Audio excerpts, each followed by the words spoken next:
এই সামান্য 5 টাকার বিস্কুট দিয়ে বানিয়ে ফেলা যাবে একটা আস্ত বড় কেক। সেটা দেখার জন্য তোমাদেরকে অবশ্যই পুরো ভিডিওটা দেখতে হবে। এখানে আমি একটা নির্দিষ্ট পরিমাণ বোলের মধ্যে নিয়ে নিয়েছি সুজি আর ময়দা এবং চিনি, এবং উপর থেকে দিয়ে দিচ্ছি বিস্কুটের টুকরোগুলোকে। ভালোভাবে সেখানে বেকিং পাউডার, বেকিং সোডা দেওয়ার পর লিকুইড দুধ দিয়ে মিশ্রণটাকে প্রস্তুত করে নিচ্ছি। এই মিশ্রণটা ভালোভাবে প্রস্তুত করার পর আধ ঘন্টা রেস্টের মধ্যে রেখে দিতে হবে। অন্যদিকে আমি আরেকটা বোল নিয়ে নিয়েছি, সেখানে অয়েল মাসাজ করার জন্য অল্প সরষের তেল নিয়ে নিয়েছি।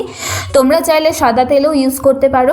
তারপর আমি এখানে নিয়ে নিয়েছি A4 সাইজের পেপার এবং সেটাকে ভালোভাবে এই বোলটার মধ্যে চিপকে দিচ্ছি, যাতে কেকটাকে সহজেই বোল থেকে আলাদা করা যায়। তারপরে এই মিশ্রণটাকে ভালোভাবে দিয়ে দিয়েছি এবং এমনভাবে দিতে হবে যাতে কোনো এখানে বাবলস না থাকে।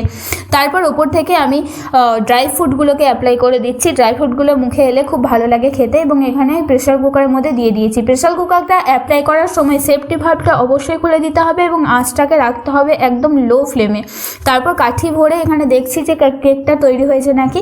কাঠিটা যদি একদম ক্লিন আসে তাহলে জানবে যে কেকটা একদম পুরোপুরি প্রিপেয়ার হয়ে গেছে। 20 মিনিট পর তোমরা দেখবে যে কেকটা একদম প্রস্তুত হয়ে গেছে। তারপর ছুরি দিয়ে ভালোভাবে পাশগুলোকে কেটে দিচ্ছি এবং কেকটাকে আমি বোল থেকে আলাদা করে নিচ্ছি। কেকটাকে পুরোপুরিভাবে বোল থেকে আলাদা করার পর পাশে চিপকে থাকা এই পেপারগুলোকে কেক থেকে আলাদা করে নিতে হবে এবং তারপরে তোমরা দেখতে পাবে যে কেকটা পুরোপুরিভাবে প্রস্তুত হয়ে যাবে। আর তোমরা দেখতেই পাচ্ছ লাস্টের পোর্শনটাও এত সুন্দর, এত ক্লিন এসছে, একটুও পুড়ে যায়নি, কিছু না।